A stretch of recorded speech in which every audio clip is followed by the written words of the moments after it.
My husband lied about every business trip until I followed him one night. The night I followed my husband, I wasn't looking for proof that he was cheating. Honestly, I was hoping I was wrong. I watched him pull out of our driveway at 9:47 p.m., his suitcase in the trunk, his wedding ring still shining under the porch light. He had told me he was flying to Chicago for a 3-day business meeting. But there was one problem. His flight was at 6 the next morning, and he wasn't driving toward the airport. He was driving toward a neighborhood I'd never heard him mention. So I got in my car and followed him. And 23 minutes later, I watched my husband walk into another woman's house like he belonged there.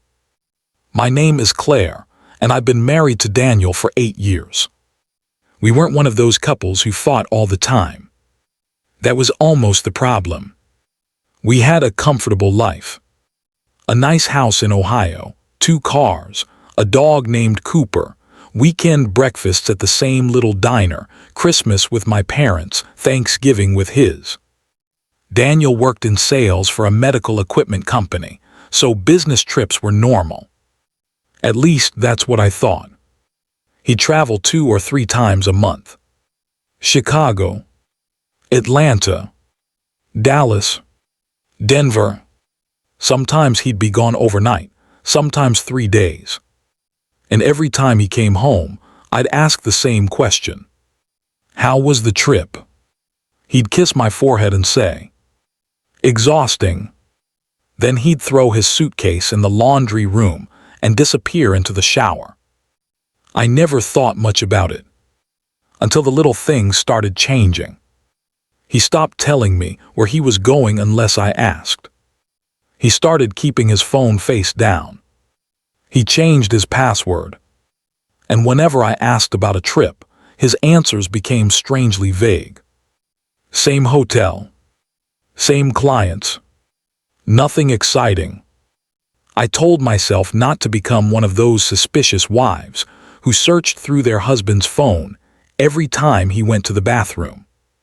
I trusted him, or at least I wanted to. Then one Tuesday night, Daniel came home from what he called a business trip to Dallas. He walked through the front door around 11. I was sitting on the couch watching television. You're home early, I said. Meeting got canceled. He smiled. I smiled back. But then I noticed something. There was a woman's perfume on his jacket. Not mine. I knew because I'd bought the perfume I wore. Daniel saw me looking at the jacket. What? He asked. Nothing. He hung it up. I watched him walk upstairs. And for the first time in 8 years, I wondered whether the man sleeping beside me was someone I actually knew. 3 weeks later, something happened that changed everything. Daniel told me he had to travel to Chicago. He said he'd leave Thursday night because he had an early meeting Friday morning. I helped him pack. Black suit, white shirts, laptop, toiletries, the usual. Before leaving, he hugged me. I'll call you when I land. Okay. He kissed me. Then he walked out. I stood by the window and watched his car disappear. Something felt wrong. I couldn't explain it. So I did something I'd never done before. I checked the flight information. There was no flight. Not Thursday night. Not Friday morning. Nothing. I checked again. Maybe I had misunderstood. Maybe he'd booked a different airport. But no. There was no Chicago trip. That's when my stomach dropped. I called him. He answered almost immediately. Hey, what's up? Did you get to the airport? There was a pause. Yeah, I'm about to board. I stared at the empty driveway. Okay. Everything all right? Yeah. I hung up. And I sat there for almost 10 minutes. Then I saw his location on our shared car app. He wasn't at the airport. He was still in town. That's when I grabbed my keys. I didn't tell myself I was following him. I told myself I needed answers. But deep down, I already knew. I stayed several cars behind him. Daniel drove through downtown, past the shopping district, and eventually into a quiet residential neighborhood. He slowed down in front of a 2-story brick house. Then he parked. I stopped across the street. I watched him get out. He didn't have his suitcase anymore. He walked to the front door. And before he could knock, the door opened. A woman stepped outside. She was probably in her early 30s. Long brown hair. Gray sweater. Barefoot. She smiled when she saw him. Not the kind of smile you give a coworker. The kind you give someone you've been waiting for. Daniel leaned forward and kissed her. I couldn't breathe. It wasn't a quick kiss. It wasn't something that could be explained away. It was intimate. Familiar. Like they'd done it 100 times. Maybe 1,000. Then he walked inside. And the door closed behind him. I sat in my car staring at the house. I wanted to scream. I wanted to drive over there. I wanted to smash the front door open. Instead, I cried. Not because I had just discovered he was cheating. Because suddenly, every memory I'd ever trusted felt different. Every business trip. Every late-night meeting. Every "I miss you." Every hotel receipt. Every time he kissed me after coming home. I realized I wasn't discovering a mistake. I was discovering a second life. I waited about an hour. Then I drove home. Daniel called me around midnight. I'm at the hotel. I looked at the clock. That's good. How was your night? I almost laughed. My night was fine. Miss you. Those 2 words hurt more than anything else. Because now I knew they were a lie. Miss you too, I said. Then we hung up. I didn't confront him. Not yet. I wanted to know how deep the lie went. The next morning, Daniel texted me a picture from what appeared to be a hotel lobby. Long day ahead. I stared at the picture. Something was wrong. The hotel logo in the background was from a hotel in downtown Chicago. But I'd seen enough from the previous night to know he had never been there. He had sent me an old picture. And suddenly I understood. This wasn't spontaneous. He had a system. Over the next 2 weeks, I quietly put everything together. I checked our joint bank account. There were restaurant charges I'd never seen. Flowers. Hotel rooms. Gift purchases. I found an unfamiliar woman's name attached to a reservation. Then I searched through an old email account Daniel had forgotten was still connected to our home computer. That's where I found the truth. Her name was Megan. She wasn't a random affair. She was his former coworker. And the emails went back nearly 2 years.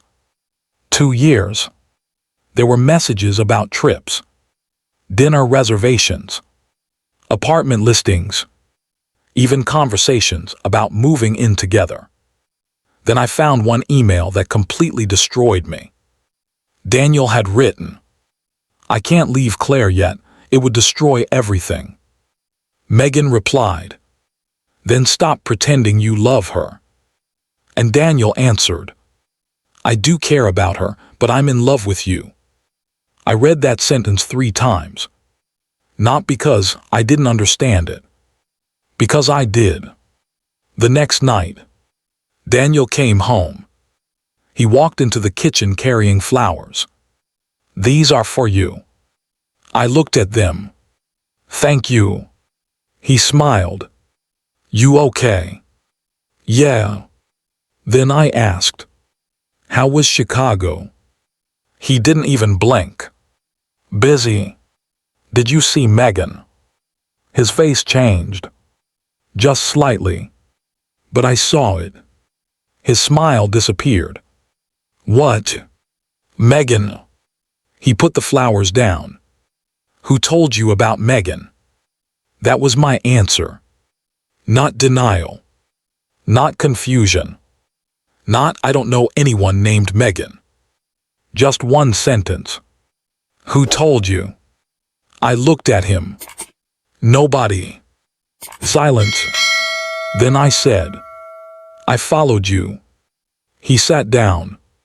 For the first time since I'd known him, Daniel looked genuinely scared. Claire. How long? He didn't answer. How long, Daniel? Almost 2 years. I nodded. It was exactly what I'd already discovered. Do you love her? He looked at the floor. Yes.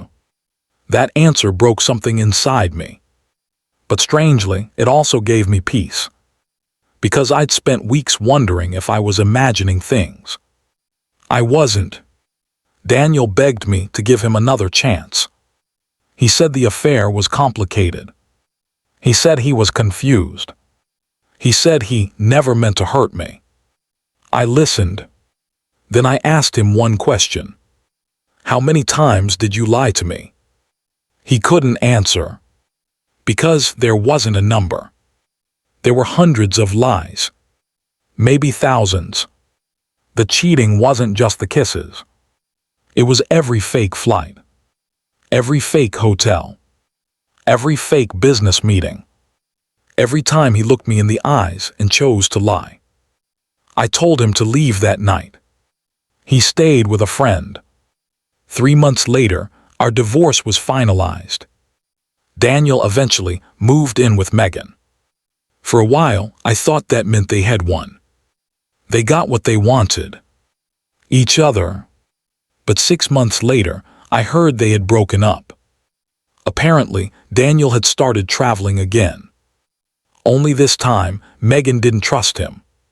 She found out he'd been lying about where he was going. The same way I had. And that's when I realized something important. People like Daniel don't always cheat because they've found someone better. Sometimes they cheat because they don't know how to be honest with the person they already have. I lost a husband, but I gained something I'd forgotten I deserved. Peace. Now when someone tells me they love me, I don't judge them by their words. I watch their actions. Because the hardest lesson Daniel ever taught me was this. A person can lie about where they're going for years. But eventually, the truth always finds its way home.